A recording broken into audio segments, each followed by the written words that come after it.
সংস্কার চায় বাংলা। এইবার যেন সংস্কার হতে চলেছে দেশের জাতীয় সঙ্গীত। শুনে আপনার খটকা লাগতে পারে, কিন্তু ভেবে দেখুন তো, 1971 সালে যুদ্ধের 30 বছর আগে মারা গেছেন রবীন্দ্রনাথ ঠাকুর। যুদ্ধের কোনো ধারণাই ছিল না ওনার মধ্যে, এবং আরও বলতে পারি জাতীয় সঙ্গীতের সুর গগনহর করার। বিচার আপনার, কিন্তু বাংলার মানুষ চায় এই জাতীয় সঙ্গীত।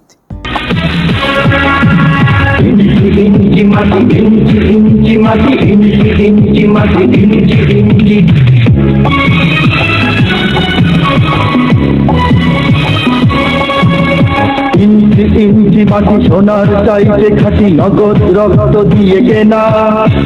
শত্রু বাহানাদার একটি কণাও তার কেড়ে নিতে কেউ পারবে না। রঙের তুলিতে আকাশ সবুজের ছায়া ঢাকা সুজলা সুফলা পরিপাটি। লক্ষ শহীদ গাছি রেখেছে জীবন বাজি করেছে স্বাধীন এই মাটি। বাংলাদেশ আমার বাংলাদেশ, তোমার বাংলাদেশ সবার প্রাণ। ধন্য ধন্য আমি সবার চাইতে দামি বাংলা মাটির সন্তান।